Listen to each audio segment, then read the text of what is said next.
Assalamualaikum warahmatullahi wabarakatuh. Jumpa lagi dengan saya Andi Setiawan dari Fakultas Ilmu Sosial dan Budaya Prodi Psikologi Universitas Gadjah Mada Malang. Kali ini saya dari kelompok 5 dan rekan saya yang bernama Muhammad Farul dalam mata kuliah Psikologi Perkembangan 1 akan menjelaskan bagaimana perkembangan fisik dan kognitif di masa remaja. Sumber dari buku Lifespan Development Perkembangan Masa Hidup edisi ke-13 jilid 1 dari John Wiesenthal. Materi yang akan saya jelaskan yaitu tentang sifat-sifat remaja, perubahan fisik remaja, dan isu-isu mengenai kesehatan remaja. Sedangkan kognisi remaja dan sekolah nanti akan dijelaskan oleh rekan saya yaitu Muhammad Farul. Oh iya teman-teman, nanti kalau ada pertanyaan silakan ketik di kolom komentar ya. Nah, langsung ya teman-teman, kita ke materi pertama.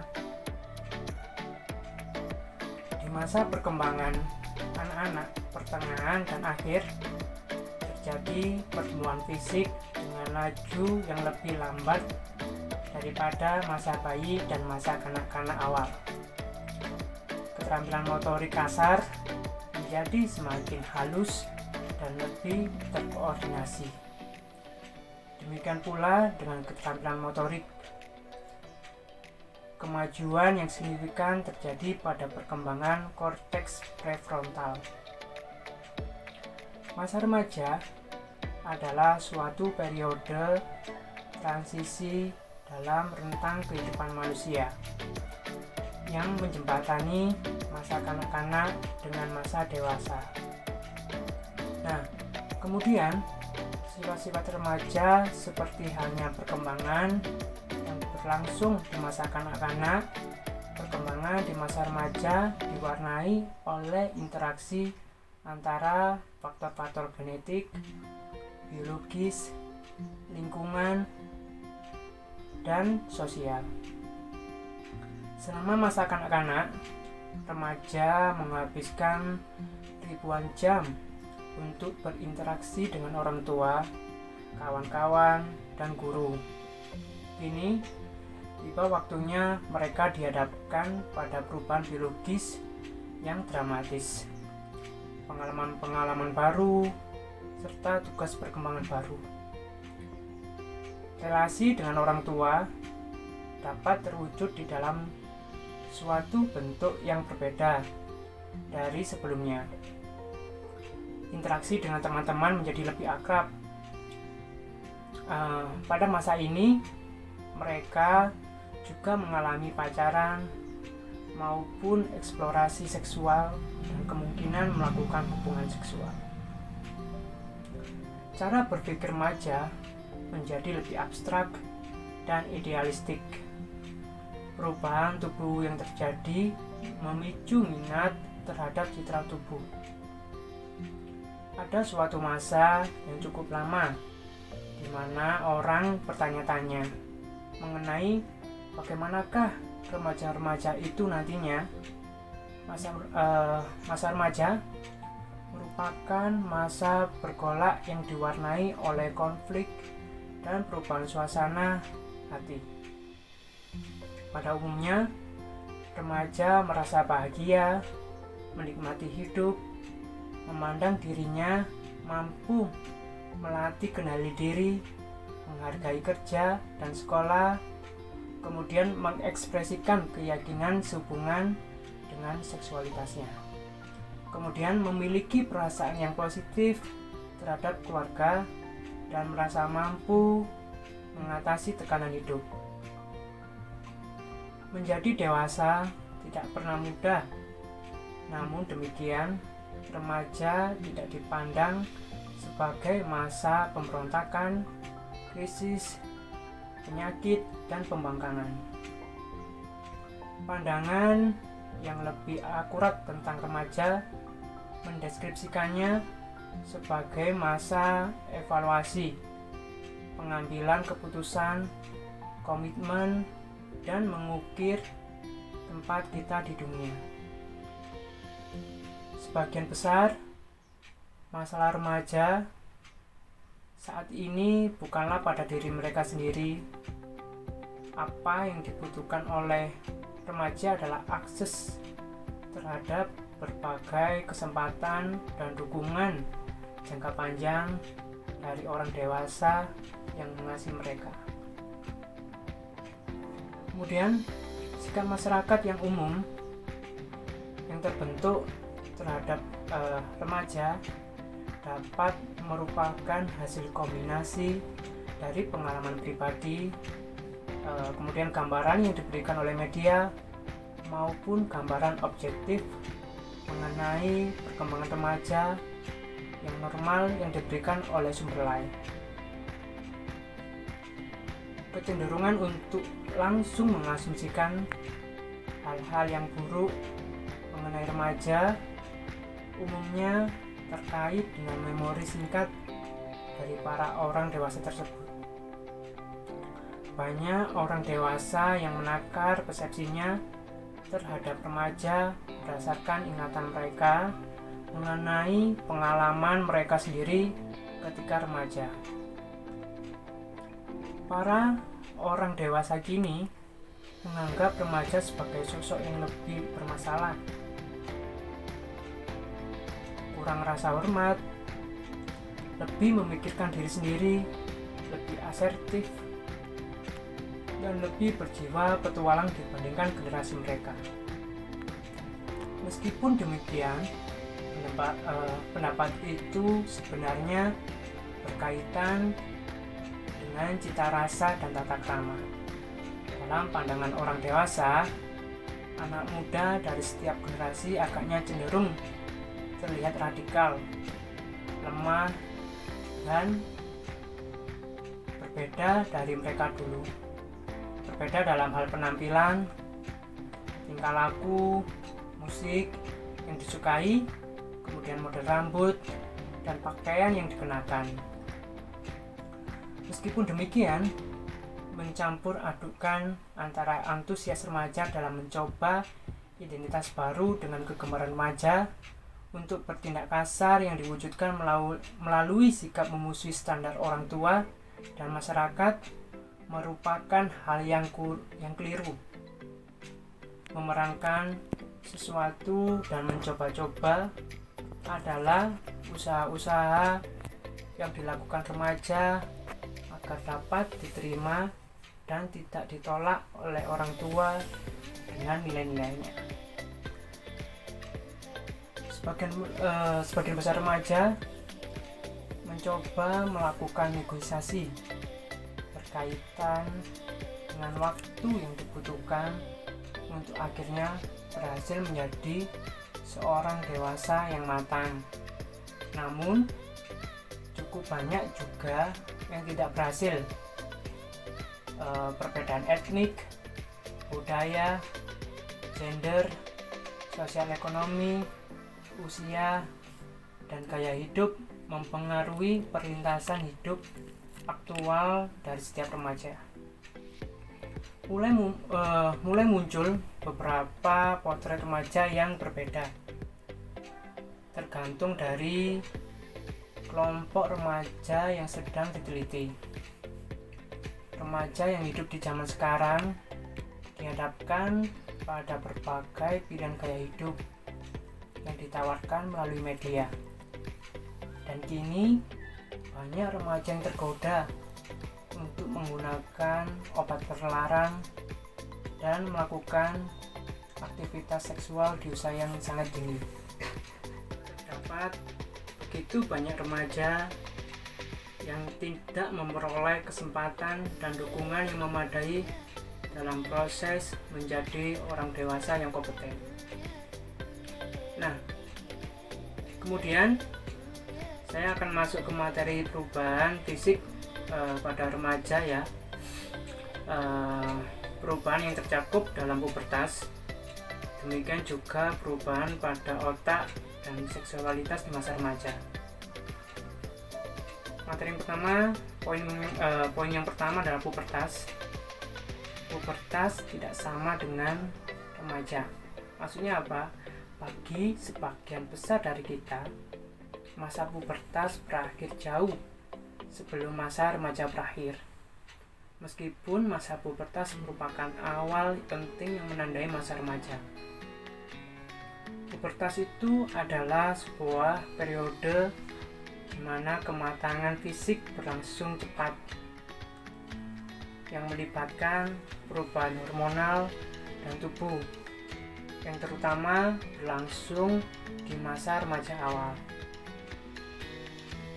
Pubertas itu bukanlah suatu peristiwa tunggal dan terjadi secara tiba-tiba.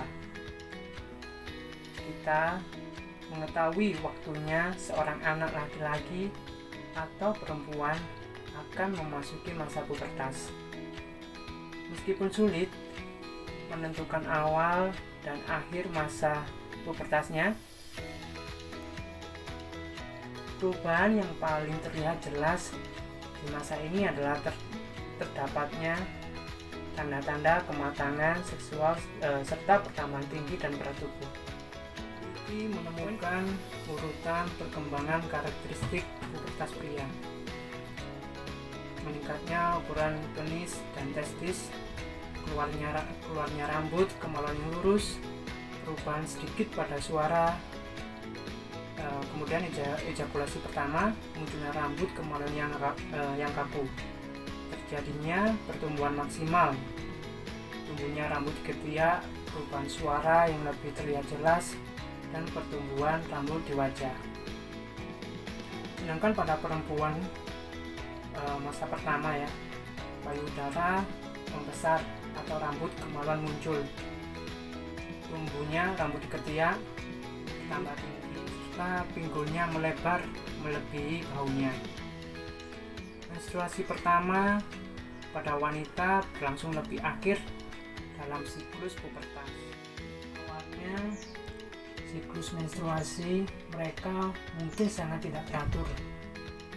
Selama beberapa tahun pertama, ia mungkin tidak mengalami ovulasi di setiap siklus menstruasi. Beberapa remaja perempuan tidak mengalami ovulasi sama sekali sampai 1 hingga 2 tahun setelah menstruasi pertama. Pada pubertas perempuan tidak terjadi perubahan suara seperti yang terjadi pada pubertas laki-laki. Kemudian pada akhir masa pubertas, payudara dari perempuan menjadi lebih bulat. Sementara itu, pertambahan berat badan tubuh terjadi bertepatan dengan masa pubertas.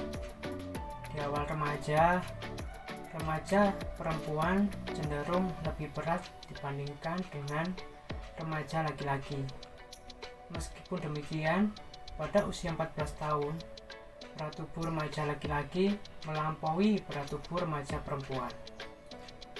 Demikian juga di masa awal remaja, tubuh perempuan cenderung sama tinggi atau lebih tinggi dibandingkan dengan tubuh remaja laki-laki. Namun, di akhir usia sekolah dasar, sebagian besar laki-laki cenderung mengejar ketinggian atau lebih tinggi dibandingkan tubuh remaja perempuan. Poin kedua yang tercakup dalam pubertas yaitu perubahan hormonal. Komponen yang melatar belakangi tumbuhnya kumis pada laki-laki dan melebarnya pinggul pada perempuan adalah aliran hormon-hormon, yakni substansi kimiawi yang dikeluarkan oleh kelenjar endokrin dan dibawa ke seluruh tubuh melalui aliran darah. Poin ketiga yang tercakup dalam pubertas yaitu waktu dan variasi dalam pubertas. Meskipun demikian, nutrisi, kesehatan, dan lingkungan lainnya juga dapat mempengaruhi waktu dan perkembangan pubertas. Poin selanjutnya, poin keempat yang tercakup dalam pubertas yaitu citra tubuh. Sebuah aspek psikologis pasti terjadi dan berkaitan dengan perubahan fisik. Remaja sangat memperhatikan tubuhnya dan mengembangkan citra mengenai tubuhnya itu. Poin kelima yang tercakup dalam pubertas yaitu kematangan awal dan akhir, yaitu remaja yang matang lebih awal dini atau terlambat dibandingkan kawan-kawan supaya memandang dirinya berbeda. Anak laki-laki yang matang lebih lambat lebih memiliki waktu untuk mengeksplorasi pilihan-pilihan hidup, dan anak laki-laki yang matang lebih awal lebih memfokuskan pada keuntungan yang diperoleh dari status fisiknya, bukan pada pengembangan karir dan prestasi. Sedangkan pada anak perempuan di masa remaja akhir, anak perempuan yang matang lebih lambat ini memiliki tubuh yang lebih sesuai dengan tipe kecantikan feminim yang ideal. Setelah perubahan fisik dalam pubertas, kemudian kita masuk ke perubahan fisik pada otak. Bersamaan dengan bagian-bagian tubuh lainnya, otak juga mengalami perkembangan di masa remaja. Namun penelitian tentang perkembangan otak masih sangat sedikit. Seiring dengan kemajuan teknologi, terjadi kemajuan pula dalam memetakan perubahan perkembangan otak remaja ya. Kita lihat ya teman-teman, pada bagian korteks prefrontal, daerah penilaian ini mengendalikan emosi yang intens, namun belum sepenuhnya berkembang hingga paling tidak masa beranjak dewasa. Kemudian korpus kalosium, serat-serat saraf ini menghubungkan serat-serat ini menebal di masa remaja sehingga dapat memproses informasi secara lebih efektif. Kemudian kita lihat gambarnya pada bagian amigdala, di mana lokasi emosi-emosi seperti rasa marah. Area ini berkembang cepat sebelum area yang mengendalikannya. Meskipun korteks prefrontal menunjukkan perkembangan yang lebih berarti di masa kanak-kanak, namun perkembangannya belum mapan di masa remaja. Setelah perubahan fisik dalam pubertas, kemudian perubahan fisik lanjut pada otak. Pembahasan selanjutnya yaitu masuk ke perubahan fisik mengenai seksualitas remaja. Masa remaja tidak hanya dicirikan dengan perkembangan fisik dan perkembangan otak yang signifikan, namun masa remaja juga menjadi jembatan antara anak yang seksual dengan orang dewasa yang seksual. Remaja adalah masa eksplorasi dan eksperimen seksual, masa fantasi dan realitas seksual, masa mengintegrasikan seksualitas ke dalam identitas seseorang. Remaja memiliki rasa ingin tahu dan seksualitas yang hampir tidak dapat dipuaskan. Gairah seksual timbul sebagai fenomena baru di masa remaja dan penting untuk memandang seksualitas sebagai aspek normal dalam perkembangan remaja. Ada poin-poin penting dalam seksualitas remaja. Poin pertama yaitu mengembangkan sebuah identitas seksual. Menguasai perasaan seksual dan membentuk rasa identitas seksual merupakan proses yang bersifat multi aspek dan panjang. Hal ini mencakup kemampuan belajar untuk mengelola perasaan seksual seperti keterbukaan dan ketertarikan seksual, mengembangkan bentuk intimasi yang baru, serta mempelajari keterampilan untuk mengelola tingkah laku seksual agar terhindar dari konsekuensi yang tidak diinginkan. Mengembangkan identitas seksual melibatkan lebih dari sekadar perilaku seksual. Identitas seksual muncul dalam konteks faktor-faktor fisik, sosial, budaya, dan kebanyakan lingkungan masyarakat memberikan batasan terhadap perilaku seksual remaja. Poin kedua yaitu waktu perilaku seksual remaja. waktu untuk mengawali tingkah laku seksual juga bervariasi di antara negara, gender, maupun karakteristik sosioekonomi. Poin ketiga yaitu faktor-faktor resiko dalam perilaku seksual remaja. Banyak remaja yang secara emosi tidak siap untuk mengatasi pengalaman seksual, khususnya di masa remaja awal. Aktivitas seksual awal juga berkaitan dengan perilaku beresiko lainnya seperti menggunakan obat terlarang, kenakalan remaja, dan masalah-masalah di sekolah.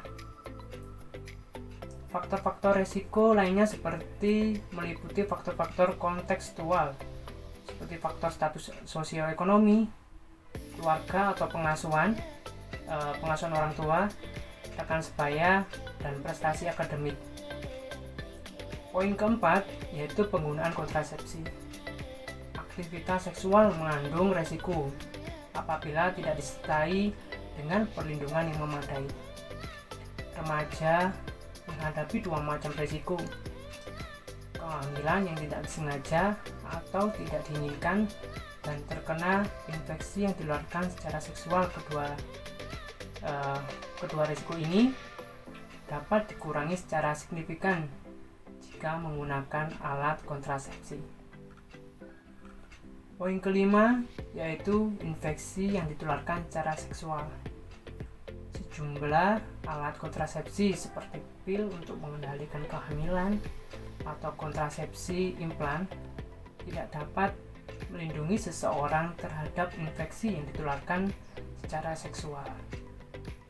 Infeksi yang ditularkan secara seksual terutama ditularkan melalui kontak seksual, termasuk kontak genital oral dan kontak genital anal.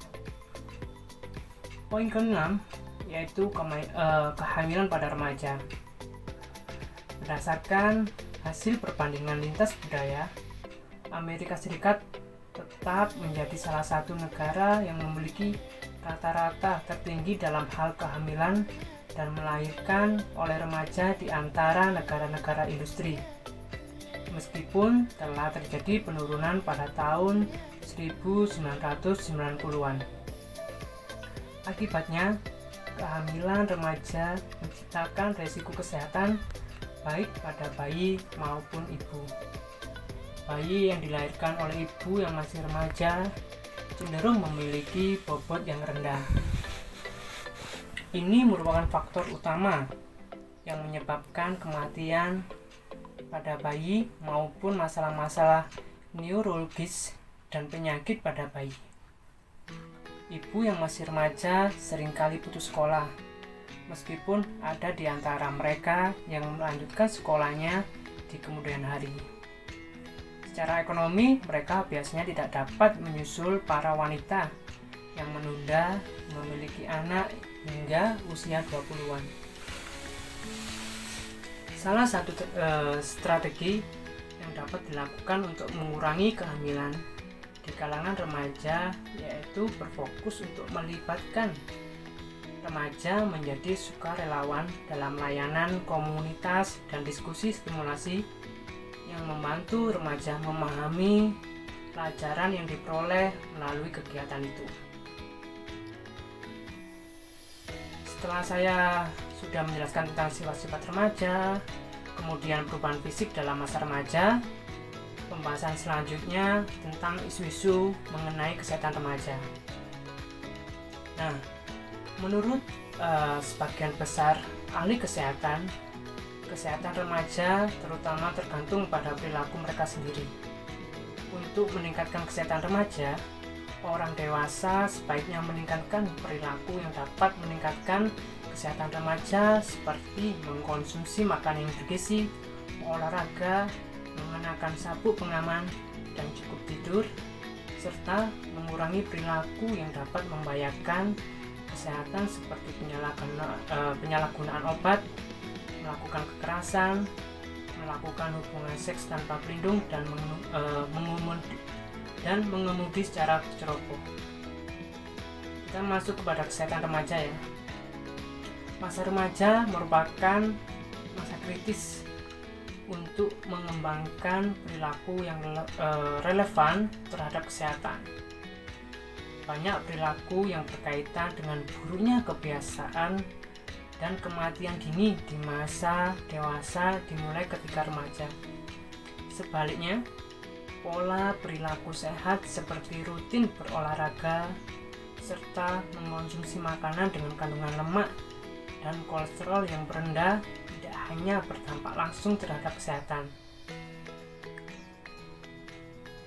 Tingkah laku sehat semacam itu dapat menunda atau mencegah hal-hal yang dapat menyebabkan cacat dan kematian dini, penyakit jantung, stroke, diabetes, dan kanker.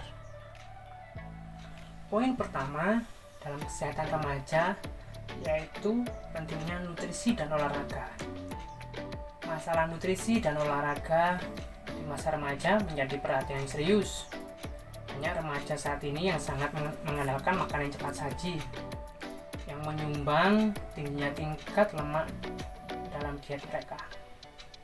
Sebuah studi longitudinal mengungkapkan bahwa mengonsumsi makanan siap saji secara teratur, artinya 3 kali atau lebih setiap minggu, dilakukan oleh 24% laki-laki dan 21% perempuan yang berusia 15 tahun.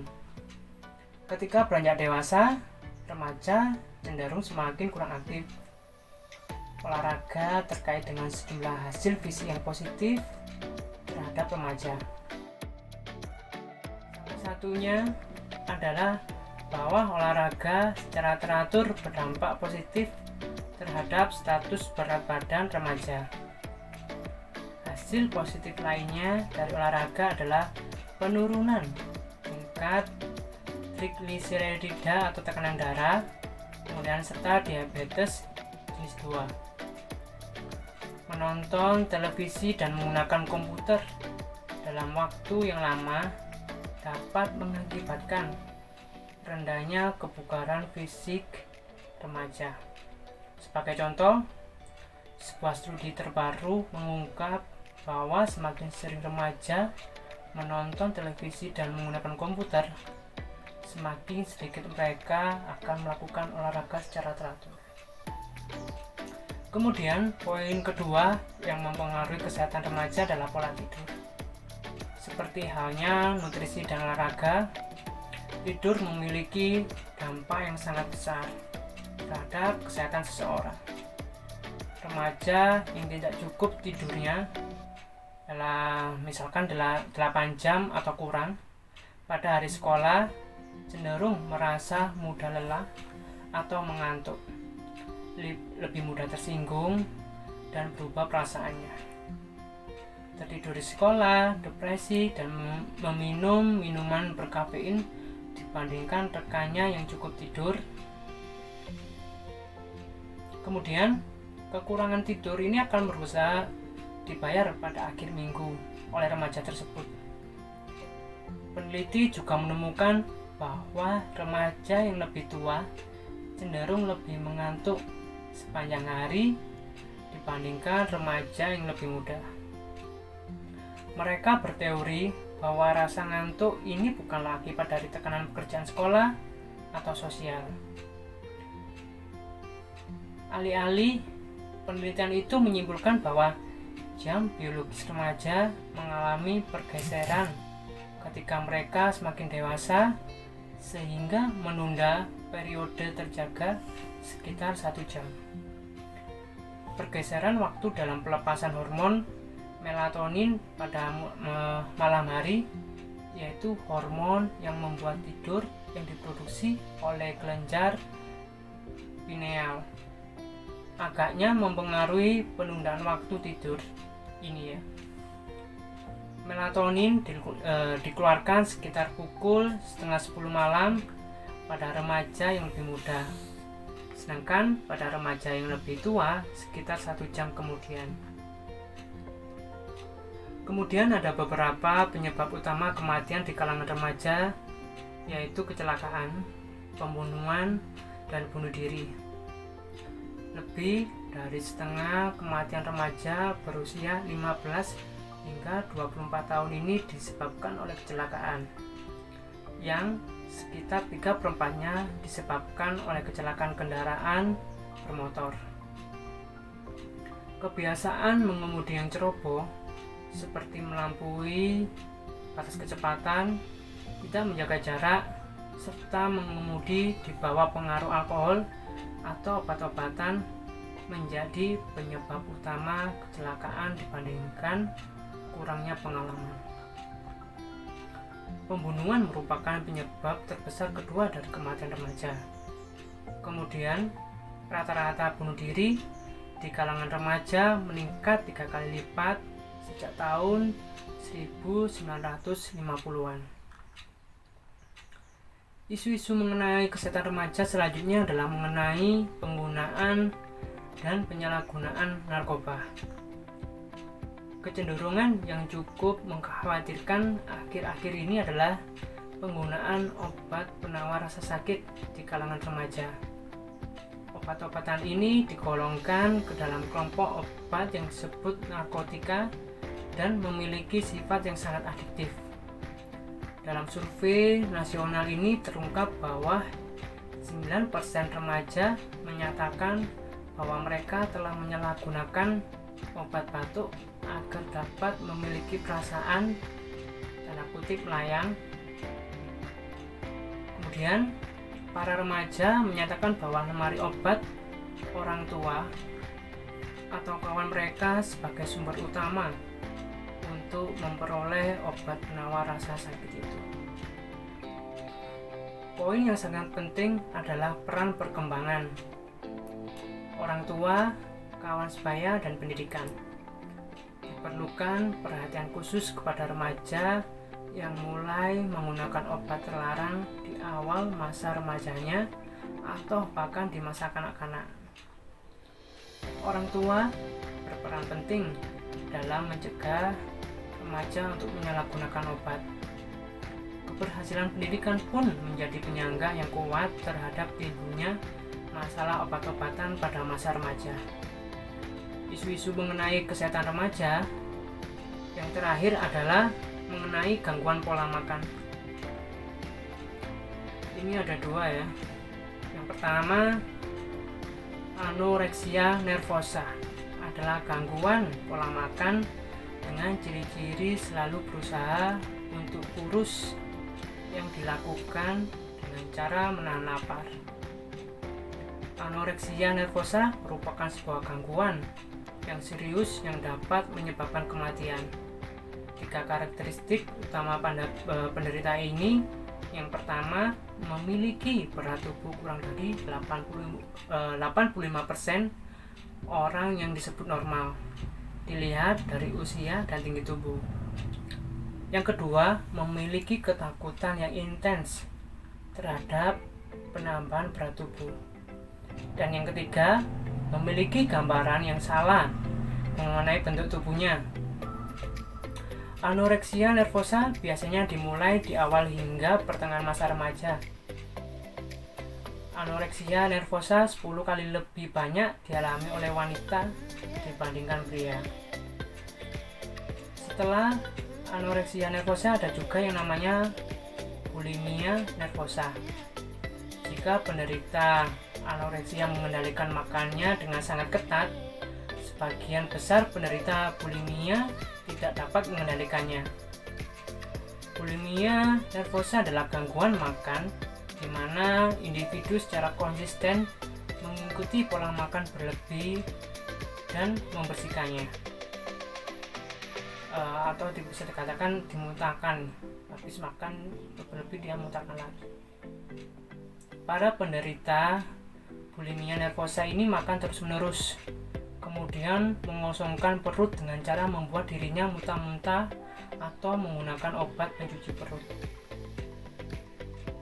Nah, oke teman-teman, itu penjelasan mengenai materi perkembangan fisik di masa remaja yang meliputi tentang sifat-sifat remaja, perubahan fisik remaja, dan isu-isu mengenai kesehatan remaja. Bila ada pertanyaan, jangan lupa untuk diketik di kolom komentar. Mohon maaf apabila ada kesalahan dalam cara penyampaian. Saya akhiri. Terima kasih. Assalamualaikum warahmatullahi wabarakatuh. Kita lanjut ke perkembangan kognitif pada masa remaja. Berdasarkan buku Lifespan Development edisi ke-13 oleh John Santrock, terdapat 3 bagian. Yang pertama, teori Piaget. Yang kedua, egosentrisme remaja. Yang ketiga, pemrosesan informasi. Kita masuk pada teori Piaget. Pada usia sekitar 11 tahun, dimulailah tahap perkembangan kognitif yang keempat dan final tahap operasional. Sebelumnya, 3 tahapan sebelumnya sudah dibahas oleh teman-teman. Jadi pada usia 11 tahun ini sampai dengan dewasa dan seterusnya, tahapan kognisinya itu disebut tahapan operasional formal. Tahapan atau tahap operasional formal bersifat abstrak dan logis. Jadi pemahaman remaja tidak lagi terbatas pada pengalaman-pengalaman yang aktual atau konkret. Ini juga itu tahapan ini tuh cara berpikir remaja itu atau individu itu lebih kompleks lagi ke depannya. Jadi remaja itu dapat berpikir dengan pola kemungkinan. Jadi pada suatu peristiwa remaja dapat menarik kesimpulan dari beberapa kemungkinan yang ada di dalam proses berpikirnya itu, dan mengetahui nanti itu dampaknya bagaimana, konsekuensinya bagaimana. Terus dapat juga remaja tersebut itu memaknai peristiwa tersebut yang dialaminya itu. Masuk yang kedua, egosentrisme remaja. Meningkatnya kesadaran diri pada remaja. David Elkin menyatakan egosentrisme remaja mengandung 2 komponen, yaitu imaginary audiensi, keyakinan remaja bahwa orang lain berminat pada dirinya sebagaimana ia berminat pada dirinya sendiri. Butuh pengakuan. Simpelnya butuh pengakuan. Jadi remaja itu pada usia 13 tahun, dijelaskan oleh David Elkin itu di bukunya ini, senang mencari perhatian dari lingkungannya. Jadi simpelnya remaja itu butuh yang namanya pengakuan untuk dirinya sendiri. Itu yang ada di dalam konsep berpikirnya. Terus personal fable mengandung penghayatan yang menganggap dirinya unik dan tidak terkalahkan. Jadi di sini itu remaja itu menganggap dirinya unik, atau biasanya kalau teman-teman pernah mengalami, teman-teman dari berbagai preferensi, mungkin nonton kartun dan lain sebagainya, kemudian menghayati sebuah kartun tersebut dan merasa menjadi tokoh utama dari kartun tersebut. Terus menganggap diri kita itu, cara berpikir kita itu seperti kartun yang kita nonton itu. Jadi apapun bentuk kartunnya yang ada di preferensi otak kita ini, sehingga kita itu nantinya itu menghayati. Dan pada usia ini tuh 13 tahun, sekitar 13 sampai 15 tahun itu, remaja itu merasa dirinya itu yang paling hebat, seperti sosok-sosok di film-film kartun tersebut lah, atau preferensi manapun itu. Kemudian yang terakhir, yang ketiga, pemrosesan informasi. Dana Kuhn menurutnya kognitif terpenting yang berlangsung pada masa remaja adalah fungsi eksekutif, aktivitas kognitif dalam tingkat yang lebih tinggi. Jadi terdapat dua fungsi eksekutif. Yang pertama itu mengambil keputusan. Masa remaja adalah masa di mana individu dihadapkan dengan pengambilan keputusan yang variatif. Seperti contohnya, karena pengambilan keputusan ini ada banyak, itu kayak memilih teman, terus nantinya dia memilih jurusan, lebih ke arah masa depannya itu menata masa depannya itu bagaimana nantinya gitu.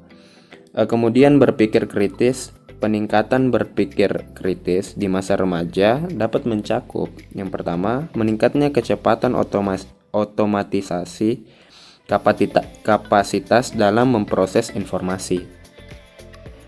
Kedua, pengetahuan yang lebih luas di berbagai bidang. Ketiga, peningkatan kemampuan untuk mengkonstruksikan kombinasi baru dari pengetahuan. Keempat, penggunaan prosedur secara lebih luas dan spontan dalam mengaplikasikan atau memperoleh pengetahuan. Jadi kurang lebih itu yang dapat kami sampaikan dari kelompok 5. Apabila ada pertanyaan ataupun tanggapan, kritik dan lain sebagainya, silahkan teman-teman sampaikan pada jam mata kuliah yang akan berlangsung nantinya. Kami ucapkan banyak terima kasih.